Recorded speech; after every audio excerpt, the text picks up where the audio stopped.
This is a short story written in the universe that my buddy Lee Pittman and I have created, and this is called Skips. It's about a heist. Skips coughed nervously, waving away the smoke. Between the noisome stench coming from Gowdry's cheroot and the loud rattling from the engines of the transport, he was beginning to wonder if this adventure was such a good idea. Across from him sat a huge, well-muscled laugher, his left eye covered by a patch, and a cigar the size of Skip's forearm alight in his maw. He was covered in scars and bandoliers of ammunition, and had a smile plastered across his face, like flying into the face of gunfire was his favorite thing. Skips, upon further reflection, thought in Gowdry's case that might actually be true. He had met the big laugher through mutual acquaintances who had put him on to a job to be done. Skip's safe-cracking skills were well known, but normally his approach was one of stealth and quiet. This most definitely was not. Gowdry, Skips, and two other laughers, introduced to him as Snuggles and Four Toes, were stuffed into a rickety airship gondola, along with a large number of slinks. Skips honestly had no idea how many there were, as they kept bouncing all around the gondola, and seemed completely unable to sit still. Their brown fur was a sleek, deep brown that looked very sleek, and each of them had a hand cannon strapped to them that seemed about 5 times too large for their short arms. Currently, 3 were wrestling, and the others were jockeying around them, trying and get the licks in on the opponent of the one that they were rooting for. Skip's best guess was there were at least a dozen of them. Skip's long limbs were tucked into a seat far too short for his lanky frame. Straps came from over each shoulder, keeping him in his place. Otherwise, he was certain he would have been vibrated to pieces by the shaking of the unbalanced motors of the airship. Suddenly, a shaggy head stuck itself down from the deck above. "Oi, you lot! 5 ticks till target!" Gowdry's voice shouted over the din of the slink scrummage going on. "Yo, chaps! Time for the shoot 'em up! Line up in good form like we taught ya! Come on, stir your stumps!" With a few thumps on backsides, he walked down the line, getting them in some sort of a queue. Skips was impressed by the casual brutality of the process. "Four Toes, get 'em their packs. Help 'em get 'em on. You start on that end, I'll work this one. Snuggles, you make sure all their guns got ammo, would ya?" As he stomped down to where Skips was sitting, he looked over at the quick-spotted thief. "Cheeky little buggers. I just loves them. But they're like a bunch of cubs, even the adult ones. Barely call them uplifted, you know what I mean." The big laugher turned and with an explosive epithet shouted, "Oi, Gabs! Keep your fingers out of Stinky's packs. I know you want a biscuit, but there's none in there. We're on the job, ain't we? Biscuits are for after the shoot 'em up, not before. Now get back in line with ya." With firm shoves and pushes, Gowdry restored order to the line. The little slinks were each shuffled to where Four Toes was putting a backpack on each of the long-bodied animals, and then pulling the straps tight around their little mammal bodies. As soon as he was done with one, Snuggles was wrestling the guns out of the grasp of the animated little beasts, checking there was a clip loaded and another one on their belt, then returning them to their greedy hands. Skip's own hands checked over his gear, making sure his tools and weapons were safely stowed in his pouches that he kept on his vest. He wasn't sure of the significance of the backpacks, especially with the big red handle on the back of them. He assumed they would be landing soon. He'd been told very little about the job, other than it was at a rush.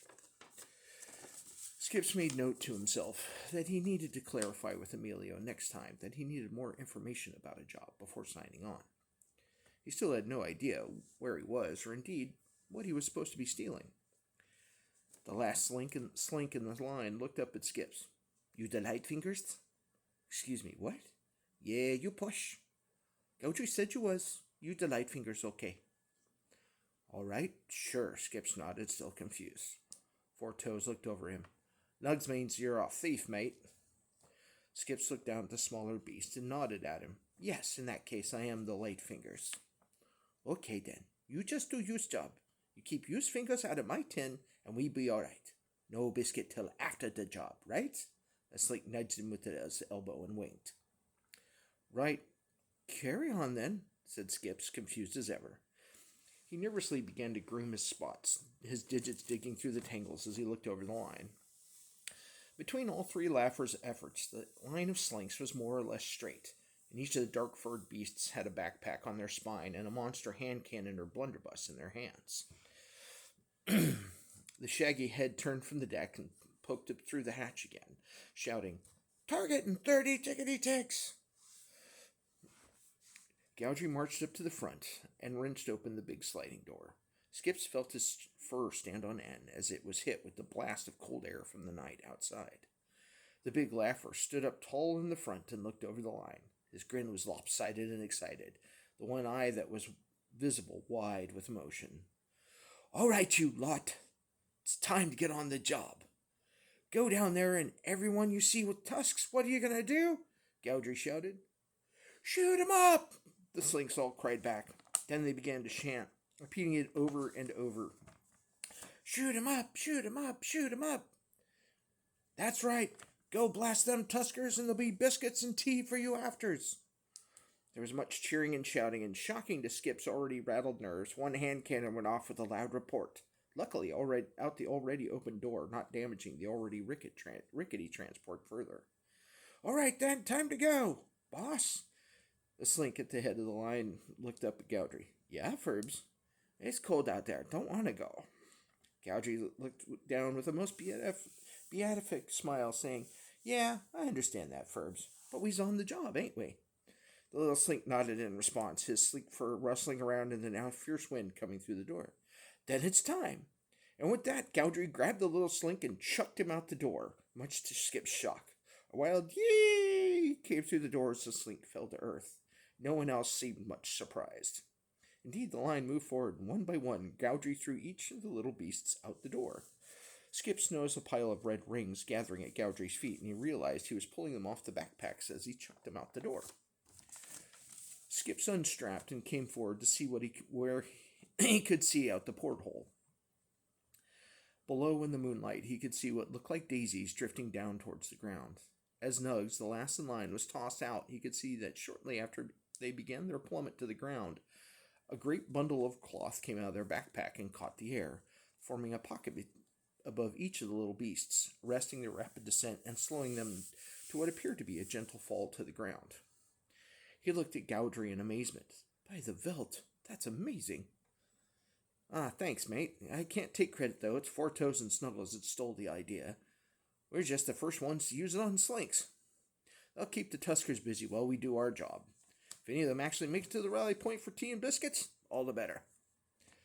Are we using something similar to reach the ground?" Skip asked nervously. The scars on his face drawn tight, Gowdry and the other laughers hooted loudly in response. "No, mate. No bundle of cloth and string for us. We're going down to steal things in style." Gowdry stomped to the back of the gondola and unstrapped a series of cloth and stick bundles that Skip hadn't noticed before. He then waved Skips over. "Come here and sit down, my beast.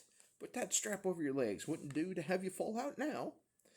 Skips came over and sat down on the long straight piece that ran along the floor, pulling on the straps that were indicated. Four Toes sat behind him, doing the same with Snuggles in the back. As Gowdry assumed his place, Skips realized he still didn't know where they were or what they were stealing. Gowdry, can I ask a question?" "You got about 10 seconds, but sure." "Where are we and what are we stealing?" The scarred veteran looked over his shoulder at the younger, quick-spotted one, laughing hysterically. "You mean you don't know? Emilio never told you? Oh, that's funny." He put his hand down next to him and placed it on a large lever that Skips hadn't noticed before. "We, my good chum, are over the Tusker Peninsula, and while our buddies are keeping most of a legion of Tusker infantry busy, causing trouble, we are going to go steal the holy incisor of the Patriarch that's on display in the Cordoba Museum." "By all that's holy, why are we doing that?" Skips asked, now terrified. Laughing wildly again, Gowdry pulled the lever. And the bottom back quarter of the gondola opened up, and the part that the four were sitting down on fell into the sky. Skip's scream of fright was cut off as massive wings folded out from around them, and the cloth and stick bundle straightened out, and he realized they weren't going to die, at least not right then. "We're going to do that, Skips, because some Prince of the Grassy Kingdoms is going to pay us a lot of bones to do so. With that, Gowdry leaned to the left, taking the glider down into the night, leaving Skips once again reminding himself to get more details before his next job from Emilio, if he survived this one.